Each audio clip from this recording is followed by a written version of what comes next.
awakening. In every great movement in this country's history, there was an awakening and an enlightenment. The Enlightenment brought us Martin Luther King, brought us George Washington, brought us Abraham Lincoln. We're not there yet. We're at the awakening. It can be violent, or it can be peaceful. Let's wake America up peacefully together. More in a second. All right. I have to explain something to you. Our nation is drowning in our own debt. And now they're talking about deflation. I need to explain what deflation is. Make sure you log on to glennbeck.com and sign up for a subscription to Fusion magazine. In the September issue, we feature a bunch of great columns, including one on the history of the national debt. And you'll learn about the events that changed our financial history from the days of our founders till now. Here we go. You ready to learn about deflation? Play the game.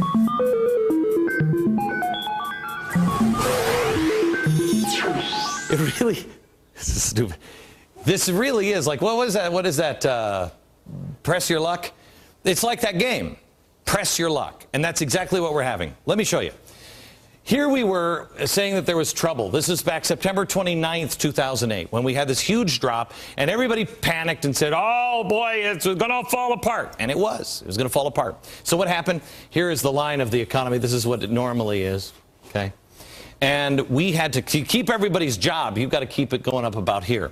But because everything started to go down, we had deflation. We had people stop spending money, et cetera, et cetera. You couldn't get loans. Well, everything started to go down.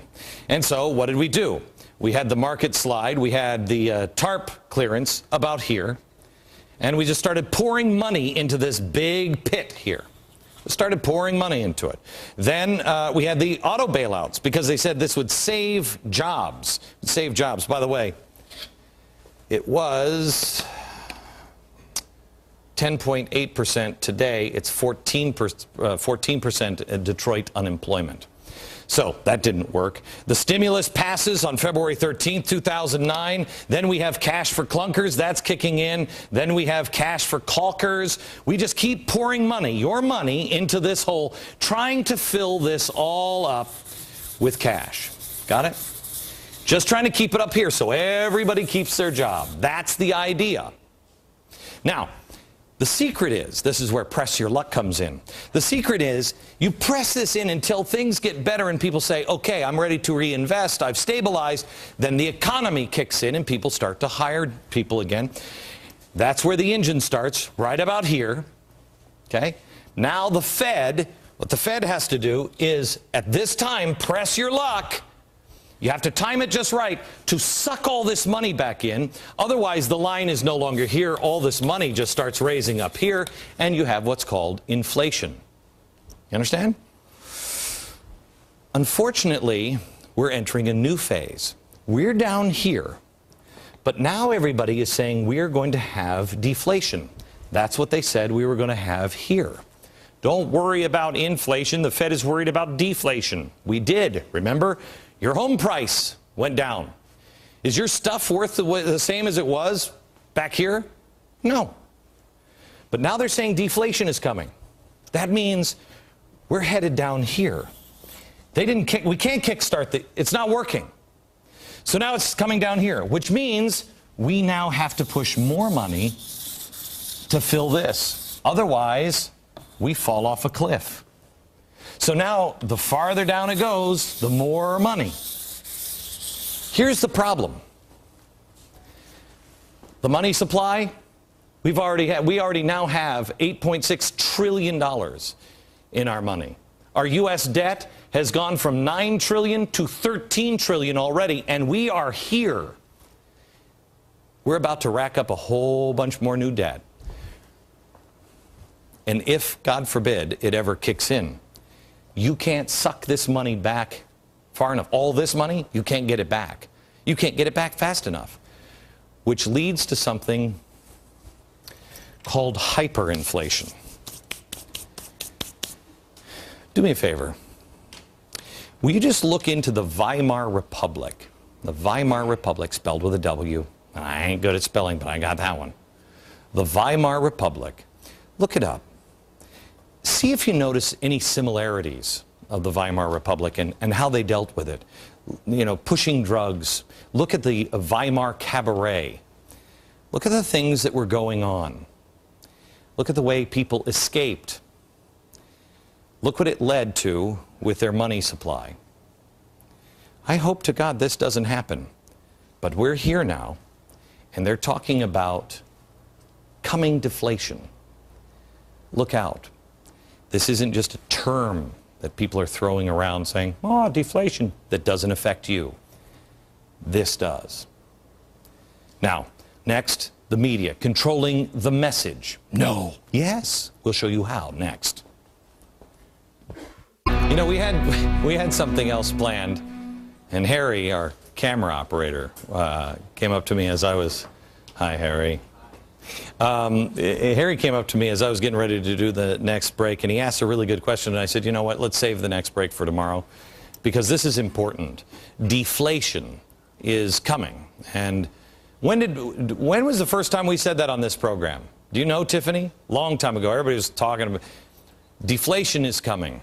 Inflation, I originally said, was coming because I really thought, I didn't think we'd do all of this. And I really thought we'd have to bottom out and then the engine will kickstart again.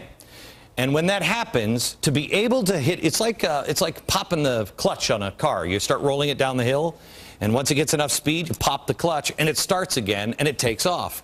That's what stimulus is supposed to do. But that's not what we're using it for. We're using it to fill all this hole, to keep the prices and everything here, to keep everybody having a job, not to kickstart the engine. We're dismantling the engine while we're filling this hole. So now they're talking about deflation. So the engine hasn't started, and we're facing a hill. So we can't go there. What we have to do is take this road. This is deflation. And take this road. We're going down again, which means we're going to have to pile more money in. Now, here's what Harry said when we went into the break. He said, well, wait a minute. Isn't that good? Because doesn't that just mean that everything's going to be cheaper? You'd think so. Not so much. This is what I told Harry. I said, how much did you pay for your car, Harry? He said, $25,000. I said, okay, let's say you bought your car here for $25,000. That same new car down the road with deflation might sell new for $19,000, $20,000, maybe $18,000. Now, when you want to buy a new car and you have to sell this, if you bought it for $25,000, it's just like your house. You're upside down in it. How are you going to sell that car? Who's going to pay $20,000 for your used car when you can buy a new one for $18,000? That's not good. So then what happens? Well, when it gets bad enough, then the benevolent FDR steps in. The benevolent, the great and powerful Oz will step in and say, you know what? You cannot sell cars less than $20,000. And he puts an artificial floor and price controls. Price controls, the step to permanent death. Price controls also means that you most likely have minimum wage coming. So there's nothing about the free market happening. People can't make less, even though cars and houses and everything else, you can't, the employer can't sell his stuff. Nobody wants to buy it. Why? Because even if that new car is at $18,000, for instance, why aren't you buying a new house right now? If you have a job, why aren't you buying a new house? Do you know the kind of deals you can get on houses? You get great deals. You don't think we're at the bottom, do you? See, most people, and that's why this is so hard, because nobody has that gut. It's 1 in a million to be able to say, now it's coming back right before it comes back. Nobody has that gut. Most people buy a house about here. Well, actually, I should say, most people buy a house here or up here. But good guys, I mean, somebody who really has a gut, they buy it as the thing starts to come back. They buy it. They don't buy at the bottom. That's a miracle to buy at the very bottom. Usually people who are very good can time it here. So nobody's going to buy it at $18,000. So they can't sell the car at $18,000. So they lower it again. They can't sell it then. They lower it again. And everybody sees it. It's like there's a sale. And then next week it says 50% off. Then the next week it says 75% off. The next week it says 95. you just wait for a better price. That's deflation. Here's the problem.